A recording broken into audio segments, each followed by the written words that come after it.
Welcome to Hope Springs Eternal, where we're having positive conversations about the United Methodist Church. Today we're talking to Reverend Duane Anders. Reverend Anders has served churches in 3 annual conferences: Baltimore, Washington, West Ohio, and Oregon, Idaho.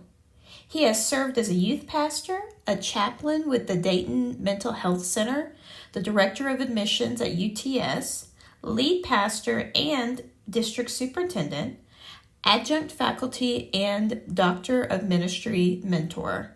His time as a DS was unique as he served 7 years concurrently as the lead pastor of Stillwater UMC, which is the average attendance was 800, and as the DS serving the 76 churches of the Dayton North District in West Ohio.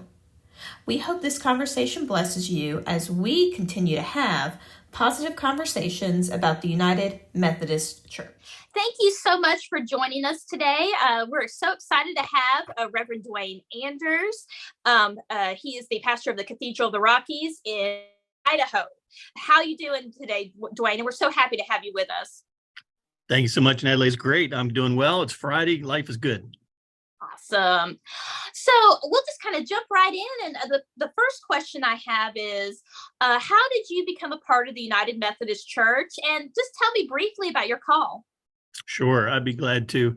So I grew up in a little place called Charlestown, West Virginia.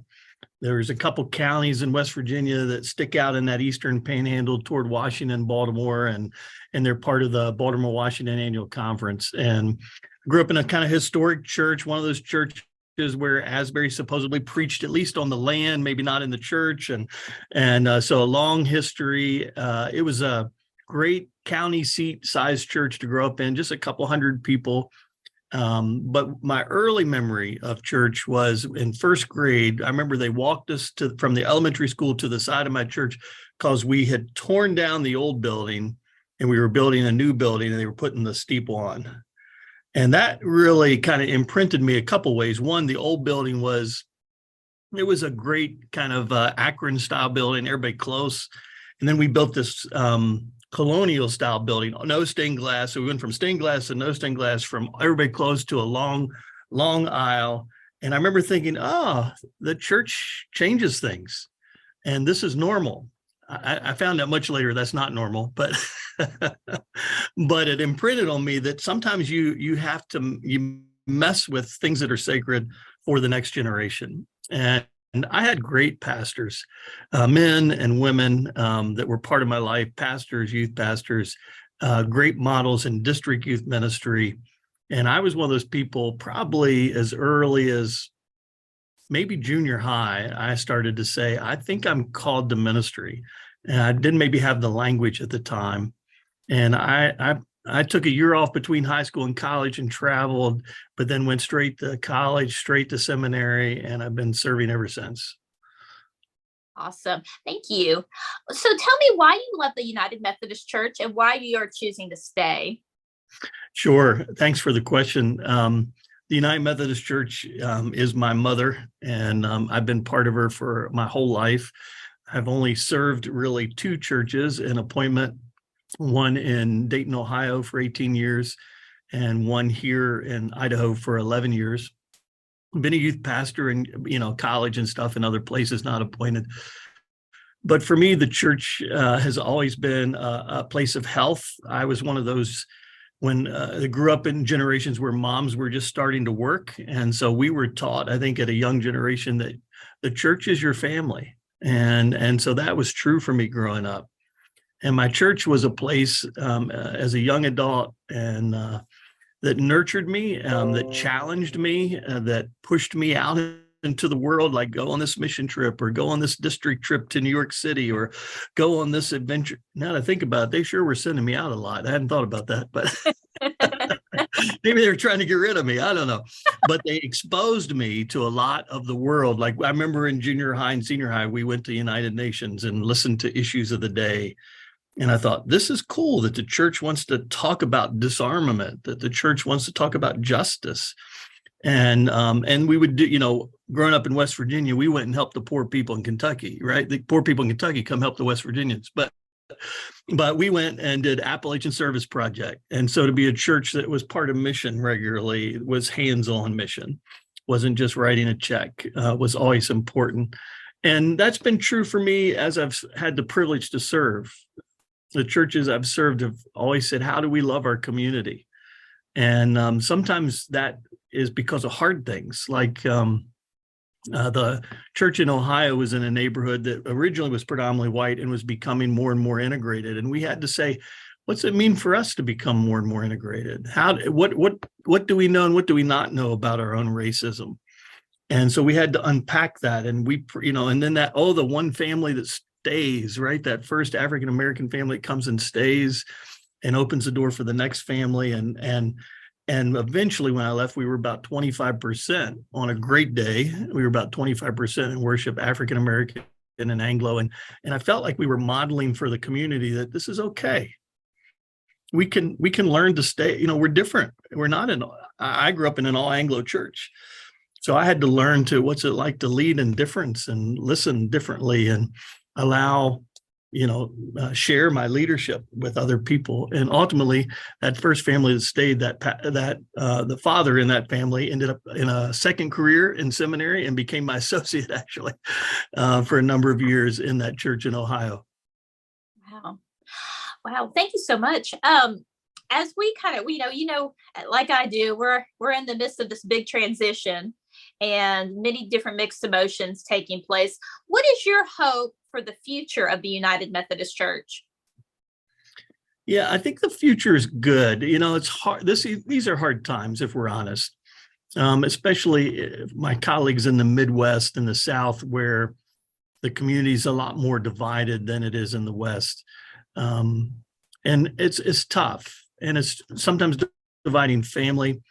My hope is that as we allow our brothers and sisters in churches to make decisions that might mean they leave us, that at the end we can say, I hope those that watching say, look how they loved each other.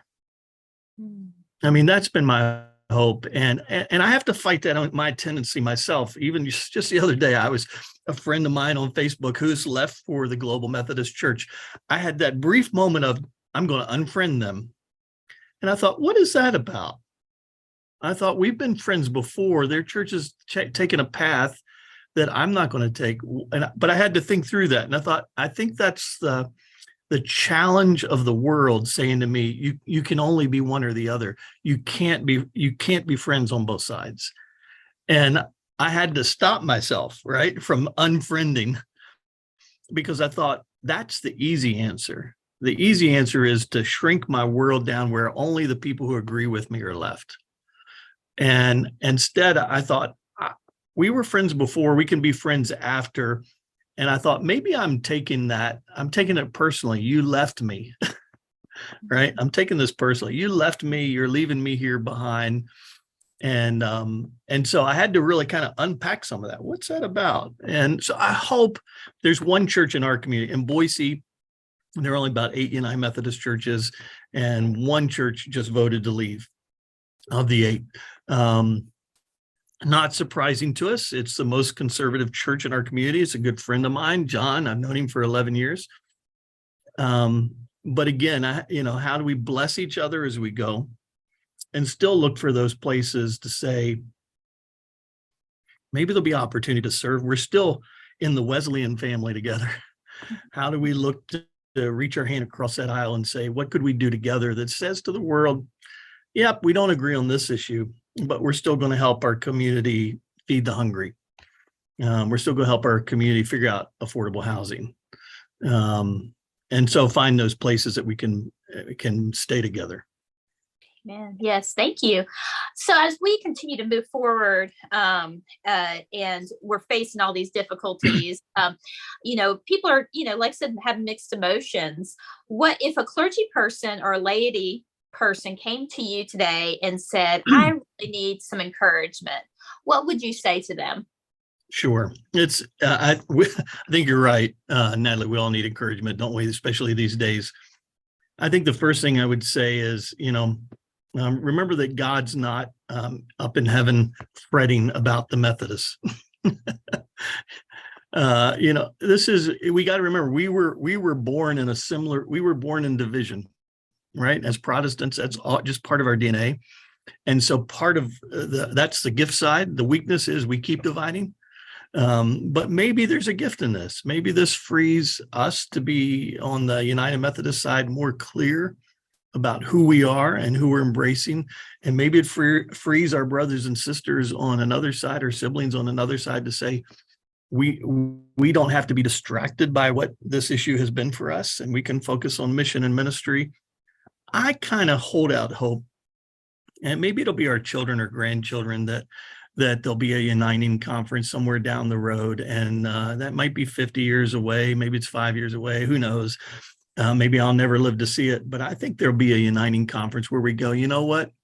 Those weren't even the issues we should have been talking about.